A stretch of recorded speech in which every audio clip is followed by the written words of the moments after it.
شمار میسیجز آ رہے ہوتے ہیں، پچھلے کچھ عرصے سے تو کچھ زیادہ ہی میسیج آ رہے تھے.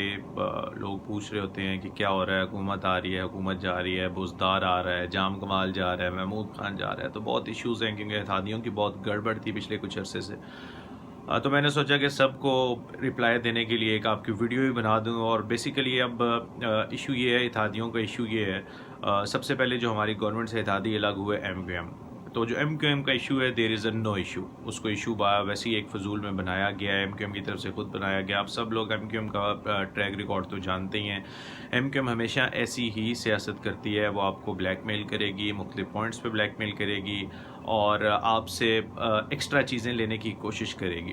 لیکن شاید ان کو اس بات کا علم نہیں ہے. اس بار جو ان کا پالا ہے وہ ایک غلط بندے سے پڑ گیا ہے.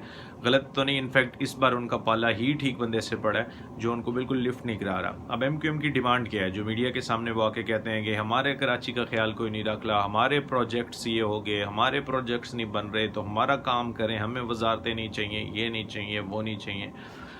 تو لیکن ایشو کیا ہے؟ ہر چیز تو ہو رہی ہے، پروجیکٹس کے اپروول بھی ہو گئے، فنڈ بھی ریلیز ہو رہے ہیں، لیکن ایم کیو ایم کا مین ایشو کیا ہے؟ ایم کیو ایم کا جو مین ایشو اس وقت ہے وہ یہ ہے، وہ کہتے ہیں کہ یار آپ پروجیکٹ بنائیں نہ بنائیں، ہمیں اس چیز سے فرق نہیں پڑتا. ہمیں فرق اس چیز سے پڑتا ہے کہ جو آپ نے ہم سے کمٹمنٹ کیا ہے 8 ارب 10 ارب جتنے بھی پیسے ہیں 16 ارب، وہ پیسے آپ ہمیں دے دیں، ہم اپنی مرضی سے ڈیولپمنٹ کریں گے. تو اتنا بیوقوف تو کوئی بھی نہیں ہے. خان صاحب تو بالکل اس بات پہ ڈٹے ہوئے ہیں، انہوں نے کہا 1 روپیہ بھی نہیں ملے گا. جو پروجیکٹ بنانے ہیں اگر 5 کہو گے تو 10 بنوائیں گے، پیسے 1 روپیہ نہیں آپ کو ملے گا. پیسے ایک پراپر چینل کے تھرو جائیں گے، جو ہمارا ایک سسٹم ہے اس کے تھرو جائیں گے اور کام ہوگا. آپ بتائیں. اور اس دن اسد عمر صاحب نے بھی پریس کانفرنس کی اور انہوں نے یہی کہا کہ جتنے آپ نے منصوبے کہے ہیں، جتنے پیسوں ہم نے آپ سے کمٹ کیے تھے منصوبے، تو اس سے زیادہ کی شروع ہیں. تو ایک تو یہ وجہ تھی. دوسری وجہ یہ تھی کہ خالد مقبول صدیقی صاحب نے منسٹری کیوں چھوڑی؟ دیکھیں ایم کیو ایم حکومت سے الگ نہیں ہوئی. بیرسٹر فروغ نسیم از اسٹل دیر. وہ تو انہوں نے بہانہ لگا دیا کہ خان صاحب کی اپنی چوائس تھی، یہ تھا تو وہ تھا. یہ سب باتیں ہوتی ہیں سیاست میں. تو بیرسٹر فروغ نسیم صاحب از دیر، لیکن خالد مقبول صدیقی نے استعفیٰ کیوں دیا؟ خالد مقبول صدیقی جو ہے وہ بھی آئی گیس کنوینئر ہے ایم کیو ایم کا، اور ان کا ڈپٹی کنوینئر ہے عامر خان. ان دونوں کی آپس میں بالکل نہیں بنتی. خالد مقبول صدیقی ایک دھیمے مزاج کا اور ایک سلجھا آدمی ہے، جبکہ عامر خان آپ سب کو پتہ ہے کہ الطاف حسین کا بڑا قریبی آدمی تھا اور ابھی اس کی ریپیوٹ کوئی اچھی نہیں ہے عامر خان کی. تو ان دونوں کی آپس میں بڑی لڑائی تھی. خالد مقبول صدیقی کو کبھی عامر خان نے آگے آنے دیا ہی نہیں. خالد مقبول صدیقی صاحب کو وہ شروع سے منسٹر نہیں دیکھنا چاہتے تھے. عامر خان آلویز وانٹیڈ کہ امین الحق قادری جو کہ ایم کیو ایم حقیقی سے آئے ہیں ان کو منسٹر بنایا جائے. تو اس خالد مقبول صدیقی کی ریزگنیشن کا ایک بڑا جو ریزن ہے وہ یہ بھی ہے کہ ان کی پارٹی کے اپنے لوگوں کا ایشو تھا. اور سیکنڈلی اب دوسری جماعت آ گئی کون سی؟ کاف لیگ. کاف لیگ کا بھی بالکل سیم ایشو ہے. کاف لیگ چاہتی ہے کہ اس کے پاس 5 سیٹیں ادھر پنجاب میں اور تھوڑی سی مرکز میں بھی ہیں 5-10 سیٹیں جو بھی ہیں. تو ایم کیو ایم چاہتی ہے کہ ان کو وزیر اعظم کا درجہ دیا جائے.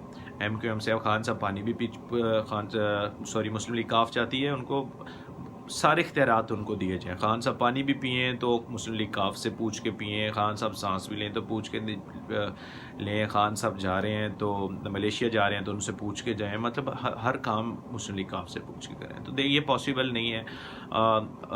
ان کی بھی منسٹریوں کی جنگ ہے. خان صاحب ڈٹے ہوئے ہیں، انہوں نے کہا مونا سلائی کو منسٹری نہیں ملے گی کیونکہ اس کے خلاف کیس ہے. از اے کرپٹ پرسن، مجھے نہیں چاہیے. جس مرضی کو آپ نے منسٹری دینی ہے اور دے دیں. مونا سلائی کو نہیں ملے گی. لیکن جو چودھریانز ہیں وہ ڈٹے ہوئے ہیں کہ مونا سلائی کو ہی منسٹری ملے گی. تو یہ مین ایشو ہے کاف کا. اور کاف کا بھی یہ ایشو ہے کہ ہمیں ڈیولپمنٹ فنڈز نہیں دیے جا رہے، یہ نہیں ہو رہا، وہ نہیں ہو رہا. کہ یار جتنے باقی جگہوں پہ کام ہو رہے ہیں آپ کے حلقوں میں بھی اتنے ہی ہو رہے ہیں، آپ کو بھی اتنے ہی پیسوں کے فنڈز مل رہے ہیں جتنے باقی M N As M P As کو مل رہے ہیں. تو اس میں اتنی بڑھ کے مارنے کی ضرورت نہیں ہے کہ ہم یہ کر دیں گے. ہم سے آپ سے کیوں پوچھیں؟ 4 آپ کی سیٹیں ہیں، آپ وہ بھی پی ٹی آئی کی وجہ سے ملی ہیں، کیوں آپ سے پوچھیں؟ وجہ کوئی آپ کے پاس کوئی اللہ دین کا چراغ ہے جس کی وجہ سے آپ سے پوچھیں؟ تو یہ فضول باتیں کرتے ہیں.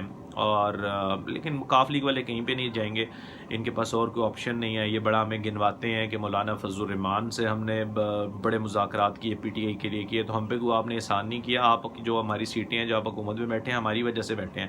مولانا فضل الرحمان سے آپ مذاکرات نہ کرتے تو وہ بیچارہ بیٹھے ہی ادھر بالکل ختم ہو جاتا، کیونکہ اس کو لفٹ تو کرانی نہیں تھی کسی نے اور نہ ہی ان کی وجہ سے کچھ ہونا تھا.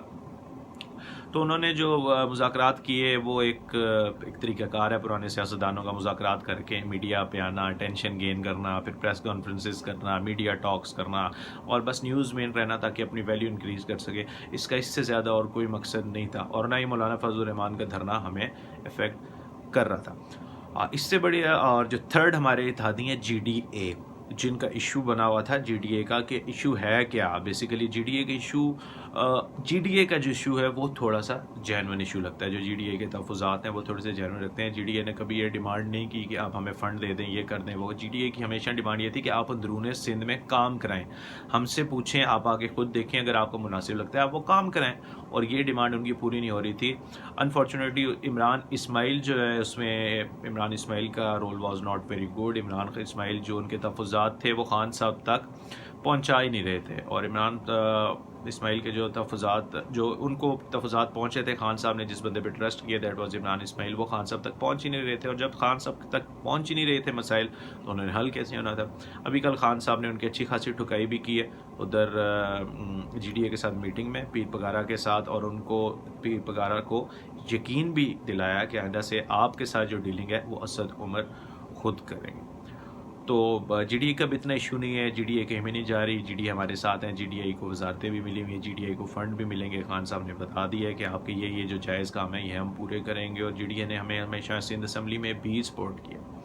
اور اب دوسری جو ہماری چوتھی اتحادی آ گئی B N P Mengal. B N P Mengal کا کوئی ایشو نہیں ہے. ان کا ایشو جو ہے وہ صرف ہے مسنگ پرسن والا کیس، کیونکہ ان کی سیاست بیس اسی پہ کر رہی ہے. انہوں نے جو اپنا ان کا ایجنڈا تھا، جیسے پی ٹی آئی کا تھا 2 نہیں 1 پاکستان، ان کا سیاسی ایجنڈا ہی یہ ہے بی این پی مینگل کا کہ ہم مسنگ پرسنز جو ہیں ان کو بازیاب کریں گے، ان کو لے کے آئیں گے. تو ان کی صرف یہ ڈیمانڈ ہے کہ مسنگ پرسنز لے کے آئیں. مسنگ پرسن کچھ رہا بھی ہوئے ہیں، جو خان صاحب کے بس میں تھے وہ رہا ہو گئے ہیں، جو ان کے بس میں نہیں ہیں وہ تو شاید رہا ہونا بھی مشکل ہو. لیکن ان کو ہم سمجھا رہے ہیں. ترین صاحب آج کل اپنے ہیلی کاپٹر شیپٹر صاف کر رہے ہیں پھر سے، اور امید ہے اس طرف سے بھی بہتری کی. تو یہ ایک اوور آل سچویشن تھی جس کو ہم لوگ پی ٹی آئی نے انفیکٹ بڑے اچھے طریقے سے مینیج کیا. اور اب میرا نہیں خیال کہ حکومت کو کوئی خطرہ ہے اور یا کوئی خطرہ ہوگا. تو دیٹس آل فرام دا اتحادیز سائڈ، اور انشاءاللہ